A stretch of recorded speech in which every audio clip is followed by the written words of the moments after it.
श्री शिवाय नमस्तुभयम। दोस्तों, जैसा कि आप सभी लोग जानते हैं कि 6 फरवरी 2026 यानी शुक्रवार को पड़ रही है फाल्गुन माह की कृष्ण पक्ष पंचमी तिथि। और दोस्तों, यह वह तिथि है जो फाल्गुन में पड़ने वाली सबसे बड़ी तिथि है, क्योंकि यह शुक्रवार के दिन पड़ रही है और इसका बहुत ही बड़ा और विशेष महत्व होता है। पूज्य गुरु जी ने कहा है कि अगर कभी भी मौका लग जाए और फाल्गुन मास की पंचमी तिथि शुक्रवार को पड़ जाए तो आप लोगों को एक छुटकी काला तिल वाला उपाय तो अवश्य ही करना चाहिए। इन दोनों का संयोग बहुत कम आता है। और इसी के साथ में गुरु जी ने अपनी शिव पुराण कथा में बताया है कि इस दिन आपको एक छुटकी काला तिल वाला उपाय तो आपको अवश्य ही करना चाहिए, क्योंकि ऐसा दिन पूरे साल में सिर्फ एक ही बार आता है। और दोस्तों, आप सभी लोग जानते हो कि शुक्रवार पंचमी तिथि का अगर सबसे बड़ा कोई उपाय है तो एक छुटकी काला तिल वाला उपाय है। तो दोस्तों, शुक्रवार पंचमी तिथि के दिन आप लोगों को इसे एक छुटकी काला तिल वाला उपाय को जरूर करना है। बहुत सारे लोग होंगे जिन लोगों ने इस उपाय को ना किया हो, मतलब पूरा महीना निकल गया, उन्होंने किसी भी दिन इस एक छुटकी काला तिल वाला उपाय को ना किया हो। पर दोस्तों, आपके पास एक आखिरी मौका बचा हुआ है, जो कि 6 फरवरी शुक्रवार पंचमी तिथि के दिन है। तो इस दिन आप लोगों को इस वाले उपाय को जरूर कर लेना है, भले ही आपने पूरे महीने भर इस उपाय को न किया हो। पर अगर आप इस फाल्गुन मास के शुक्रवार पंचमी तिथि के दिन अगर इस वाले उपाय को कर लिया तो आपको इस उपाय को करने का वह फल मिलेगा जिसकी आपने कभी कल्पना भी नहीं करी होगी। इसीलिए आप लोग इस वाले उपाय को एक बार जरूर कर लेना है, ताकि आप लोगों के हाथ से यह मौका ना जा सके और आपको इस उपाय को करने का फल मिल सके। दोस्तों, ये उपाय पंडित जी ने अपनी अभी के ही श्री शिव महापुराण की कथा में बताया है, जिस उपाय को आज हम आपको बहुत अच्छे से समझाने वाले हैं। वीडियो को देखने के बाद इस उपाय को समझने के लिए आपको कोई और वीडियो को देखने की जरूरत नहीं पड़ेगी। तो चलिए दोस्तों, उपाय को शुरू करते हैं। देखिए, ये इस फाल्गुन मास के शुक्रवार पंचमी तिथि के दिन ये इतना खास होता है, इतना महत्वपूर्ण होता है। देखा गया है कभी कभी बड़े बड़े पूजा पाठ अनुष्ठान से जो मनोकामना पूर्ण नहीं होते, वह फाल्गुन मास के शुक्रवार पंचमी तिथि के दिन एक छोटे से उपाय करने से ही आपकी मनोकामना पूर्ण हो जाती है। और बहुत सारे लोगों ने इस उपाय को किया भी है और उनको इसको करने का फल भी जरूर मिला है। अगर आप लोग भी इस उपाय को करना चाहते हैं तो आप इस उपाय को पहले अच्छे से समझ लेना, सुन लेना, उसके बाद करना। आपको इस उपाय का फल जरूर मिलेगा। और इस उपाय को कर लेने से आपके घर में चाहे किसी भी प्रकार की दुहक और समस्या क्यों ना चल रही, आपको उसका कारण भी नहीं पता है कि भाई ये समस्या किस कारण से चल रही है, उसका कुछ भी कारण हो सकता है, जैसे पितृदोष हो सकता है, किसी भी तरह का मंगल दोष भी हो सकता है। तो इस दिन आप लोगों को ये वाला उपाय कर लेना है। ये एक ऐसा उपाय है जिस नई करेंगे उपाय को अगर किसी विशेष दिन पर किया जाए तो भाई उस विशेष दिन का जो है वो तो हमें मिलता ही मिलता है, पर हमने उस दिन पर इस उपाय को किया है तो हमें उससे भी बड़ा फल मिलता है, और फल बहुत जल्दी मिलता है, क्योंकि आप इस उपाय को बहुत ही बड़े और विशेष दिन पर कर रहे हो। तो चलिए अब उपाय के बारे में बात करते हैं। उससे पहले आप लोगों को यह जानना आवश्यक है कि आखिर यह उपाय किस समय करना है, किसको करना है और कैसे करना है। तो चलिए हम आगे आपको वीडियो में एक एक करके बता देते हैं। लेकिन उससे पहले अगर आप लोग हमारे चैनल पर पहली बार आए हैं या फिर मेरी आवाज आज पहली बार सुन रहे हैं तो हमारे चैनल को सब्सक्राइब जरूर कर लेना और इस वीडियो को लाइक करके कमेंट बॉक्स में श्री शिवाय नमस्तुभयम ओम नमः शिवाय जरूर टाइप कर देना। तो दोस्तों, इस एक छुटकी काला तिल वाला उपाय को हमें इस शुक्रवार पंचमी तिथि के दिन कैसे करना है, किसको करना है, किस समय करना है और कहां पर करना है, ये सारे सवालों के जवाब आपको इस वीडियो में मिल जाएंगे। और जो ये वीडियो देखेगा भाई, उसको एक छुटकी काला तिल वाला उपाय जरूर करना चाहिए, क्योंकि इस दिन एक छुटकी काला तिल का भी बहुत ही बड़ा और विशेष महत्व होता है। और जब बात आ जाए एक छुटकी काला तिल वाला उपाय की, तो ये सोने पर वाली बात हो जाती है और ये एक बहुत ही बड़ा उपाय हो जाता है इस शुक्रवार पंचमी तिथि का। तो अब दोस्तों, इस एक छुटकी काला तिल वाला उपाय को आखिर करना किसको है, सबसे पहले हम लोग वो बात जान लेते हैं। तो देखो, घर की जो बड़ी माताएं बहनें होती हैं, उन माताओं बहनों में से कोई भी एक बड़ी माता बहन इस वाले उपाय को कर सकती है। और दोस्तों, अगर आप चाहें तो अपने घर में से सभी सदस्यों को भी इस उपाय को करवा सकते हैं।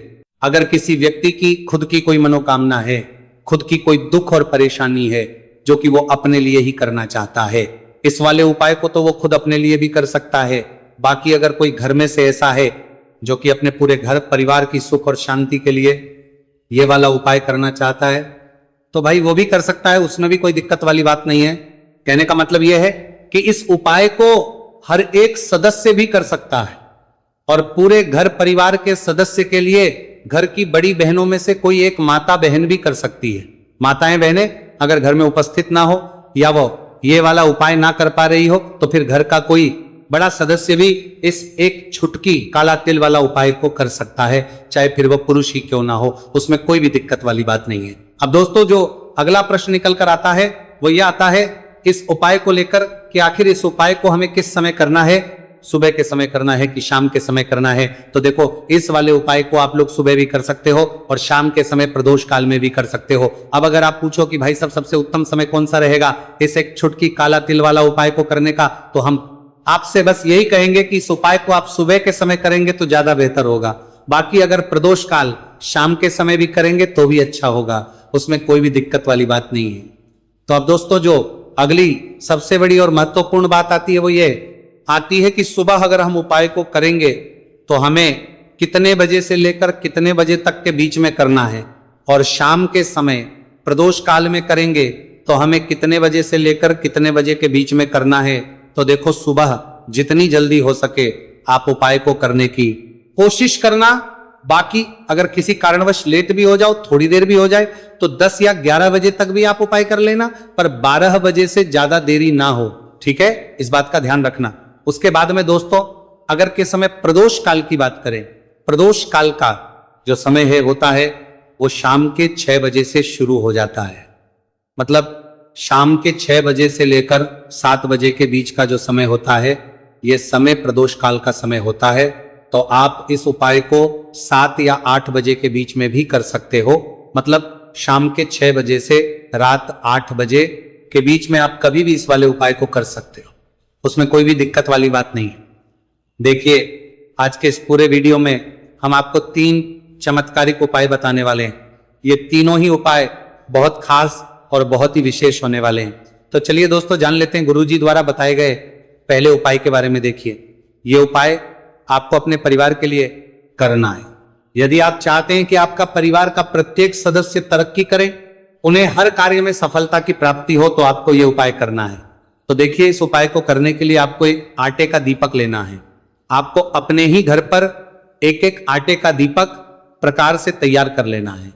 अब देखिए दोस्तों इस प्रकार से आटे का दीपक तैयार करने के बाद इसी के साथ में आपको एक चुटकी हल्दी भी लेनी होगी। अब ये दोनों ही सामग्रियां लेकर के आपको पहुंच जाना है अपने ही घर में तुलसी जी के पौधे के पास में। देखिए कई लोग कमेंट करके पूछ रहे हैं कि क्या हम तुलसी जी के पौधे के वहां पर, हमारे घर में जो तुलसी जी का पौधा है वो सूख चुका है, तो वहां पर भी इस उपाय को कर सकते हैं। तो हाँ बिल्कुल आप इस उपाय को, जो आपके घर में तुलसी जी का पौधा है वहीं पर आपको यह उपाय करना है। देखिए सबसे पहले तो आपको ये जो उपाय है सूर्यास्त के बाद यानी कि रात्रि के समय में ही करना होगा। अब देखिए सबसे पहले आपके पास जो एक छुटकी हल्दी है उसे आपको तुलसी जी के पौधे में डाल देना है।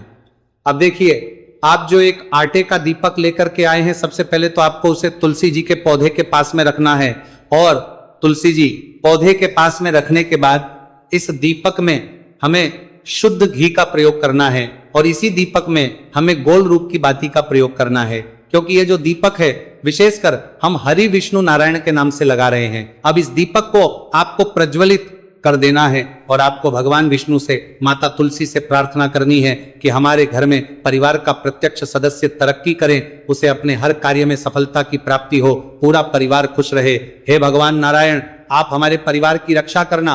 अब देखिए दीपक को प्रज्वलित करने के बाद आपको तुलसी जी के पौधे के नीचे यदि तुलसी जी का पत्ता गिरा हुआ पड़ा है तो उसे आपको उठा लेना है।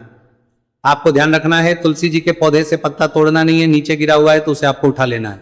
अब देखिए आपके घर में भगवान विष्णु की, भगवान श्री राम की या फिर भगवान श्री कृष्ण की यानी कि श्री विष्णु के किसी भी अवतार की प्रतिमा लगी हुई है, तो वहां पर आपको जाना है और आपको थोड़ी सी चीनी या फिर मिश्री आपके घर में हो तो उनका भोग आपको भगवान विष्णु के सामने लगाना है, और जो आप तुलसी जी का पत्ता लेकर के आए हैं उसे भी आपको उसी भोग में डाल देना है।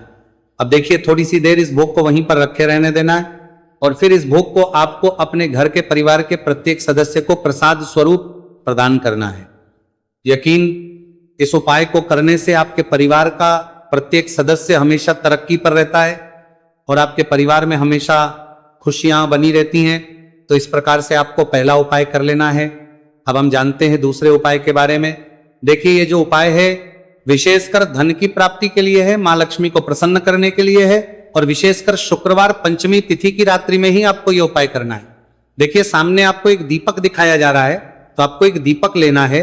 दीपक आप मिट्टी का भी ले सकते हैं, आटे का भी ले सकते हैं। अब देखिए, इस दीपक में आपको शुद्ध घी का प्रयोग करना होगा और इस दीपक दत्त में आपको विशेषकर मोली वाला जो धागा आता है, लाल रंग का कलावा का धागा जिसे हम कहते हैं, उसकी बाती आपको इस दीपक के अंदर प्रयोग करनी है, यानी कि लंबी बाती का आपको इस दीपक के अंदर प्रयोग करना है। अब देखिए, ये जो दीपक है आज रात्रि में लगभग 8 बजे के लगभग आपको ये जो दीपक है तुलसी जी के पौधे के पास में प्रज्वलित कर देना है। दीपक की जो बाती है उसका मुख आपको उत्तर दिशा में रखना है, इस बात का ध्यान रखना है। और आपको ओम महालक्ष्मी नमः इस मंत्र का लगातार जाप करते रहना है। देखिए, इस मंत्र का आपको 11 बार या फिर 108 बार जाप करने के बाद तुलसी जी के पौधे के नीचे से थोड़ी सी मिट्टी उठानी है। देखिए, आपको पता है कि अभी फाल्गुन के पवित्र दिन चल रहे हैं और फाल्गुन मास के दिनों में यदि आप शुक्रवार पंचमी तिथि के दिन तुलसी जी की मिट्टी रात्रि के समय में लेते हैं तो इससे आपके जीवन के जो सारे संकट है वो समाप्त होते हैं। अब देखिए, आपको एक गिलास लेना है, उसमें आपको जल भरना है और जो आपने तुलसी जी की मिट्टी ली है सबसे पहले तो उसे आपको उससे गिलास के अंदर डाल है और इसी के साथ में आपको एक चुटकी हल्दी भी उस पात्र के अंदर डालनी है। अब देखिए, इस जल का छिड़काव आपको अपने पूरे ही घर में करना है। देखिए, जल का छिड़काव आपको अपने घर के प्रत्येक कोने में करना है, मुख्य द्वार पर करना है, प्रत्येक कमरे में करना है। केवल अशुद्ध स्थानों को आपको छोड़ना है, बाकी आपको प्रत्येक कोने में, प्रत्येक कमरे में जहां आप धन रखते हैं, चाहे रसोई घर हो, वहां पर आपको इस जल का छिड़काव करना है। और जल का छिड़काव करते समय आपके मन में यही भाव रहना चाहिए कि माता लक्ष्मी की कृपा से हमारे जीवन में हमेशा धन धान्य के भंडार भरे रहे और जीवन में जो भी संकट है, कष्ट है, वो सभी दूर हो। इस प्रकार से कामना करते हुए सुंदर भाव के साथ आपको यह उपाय करना है। देखिए, इस उपाय को करने से घर का जो दुर्भाग्य है वो दूर होता है। तो इसीलिए आपको शुक्रवार पंचमी तिथि की दिव्य रात्रि में यह उपाय करना है। अब दोस्तों, हम बात कर लेते हैं तीसरे विशेष और अंतिम उपाय के बारे में। देखिए, इस उपाय के माध्यम से भगवान विष्णु और माता लक्ष्मी दोनों ही प्रसन्न होने वाले हैं। तो देखिए, इस उपाय को करने के लिए सबसे पहले तो आपको दीपक लेने हैं। दीपक आपको 2 लेने होंगे। आप चाहे तो दोनों ही दीपक मिट्टी के भी ले सकते हैं, दोनों ही दीपक शुद्ध आटा मचकर उनके भी तैयार कर सकते हैं। अब देखिए, दोनों ही दीपक के अंदर आपको शुद्ध घी का प्रयोग करना होगा। अब देखिए, 2 दीपक हैं, उनमें से आपको एक दीपक के अंदर गोल बाती का प्रयोग करना है और एक दीपक में आपको लंबी बाती का प्रयोग करना है। देखिए, लंबी बाती वाले दीपक के अंदर आपको लाल बाती का प्रयोग करना है, जो मोली वाला धागा आता है कलावा का, उसी की बाती का आपको प्रयोग करना है। अब देखिए, इसी के साथ में आपको एक चुटकी हल्दी लेनी है और एक चुटकी आपको काले तिल लेने हैं। अब देखिए दोस्तों, ये उपाय भी आपको विशेषकर रात्रि के समय में ही करना होगा। तो देखिए, सबसे पहले तो आपको ये जो सभी सामग्रियां हैं तुलसी जी के पौधे के पास में लेकर के पहुंचना है। देखिए, आपके पास जो गोल बाती का दीपक है, इसे आपको तुलसी जी के पौधे के पास में प्रज्वलित करना है। ओम नमो भगवते वासुदेवाय नमः इस मंत्र का जाप करते हुए। अब देखिए, आपके पास जो काले तिल है उन्हें आपको अपने सीधे हाथ में रखना है और आपके जीवन में जो भी समस्या है, परेशानियां हैं, जीवन में जो भी संकट है, बाधाएं, उन सभी को दूर करने की आपको प्रार्थना करनी है। और ये जो काले तिल है आपको उससे जलते हुए दीपक के अंदर डाल देने हैं। तो देखिए, इस प्रकार से हमने ये जो गोल बाती का दीपक है भगवान विष्णु के निमित्त प्रज्वलित किया है। अब देखिए दोस्तों, आपके पास जो लंबी बाती का दीपक है और आपके पास जो एक छुटकी हल्दी है, इन दोनों को आपको अपने घर के मंदिर में लेकर के पहुंचना है। देखिए, आपके घर के मंदिर में जो माता लक्ष्मी की तस्वीर है या फिर माता लक्ष्मी के किसी भी स्वरूप की तस्वीर है, प्रतिमाएं हैं, तो सबसे पहले तो के सामने आपको ये दीपक रखना है। दीपक के नीचे आपको चावल या फिर अनाज के कुछ दाने अवश्य ही रखना है। देखिए, सबसे पहले तो आपको ये जो दीपक है इसे माता लक्ष्मी जी के सामने प्रज्वलित कर देना है। अब देखिए, आपके पास जो एक चुटकी हल्दी है, इसे आपको जलते हुए दीपक के अंदर डाल देना है और आपको ओम महालक्ष्मी नमः या फिर ओम नमो भगवते वासुदेवाय इस मंत्र का जाप करना है। माता लक्ष्मी से आपको प्रार्थना करनी है कि जीवन से जो भी दुर्भाग्य है, दरिद्रता है, उन्हें आप समाप्त करें और हमारे घर में हमेशा सुख, शांति और समृद्धि बनी रहे। इस प्रकार से आपको कामना करनी है। तो देखिए दोस्तों, इस प्रकार से आज के इस वीडियो में हमने आपको शुक्रवार पंचमी तिथि की रात्रि में किए जाने वाले 3 महा उपाय बताने का प्रयास किया है। जो भी आपके लिए उचित है, सरल है, उसे आप कर सकते हैं। तो दोस्तों, ये थे पूज्य गुरुजी द्वारा बताए गए कुछ बहुत ही खास अगर आपको जानकारी अच्छी लगी हो तो वीडियो लाइक करिएगा। मिलते हैं फिर एक नए वीडियो के साथ। श्री शिवाय नमस्तुभयम।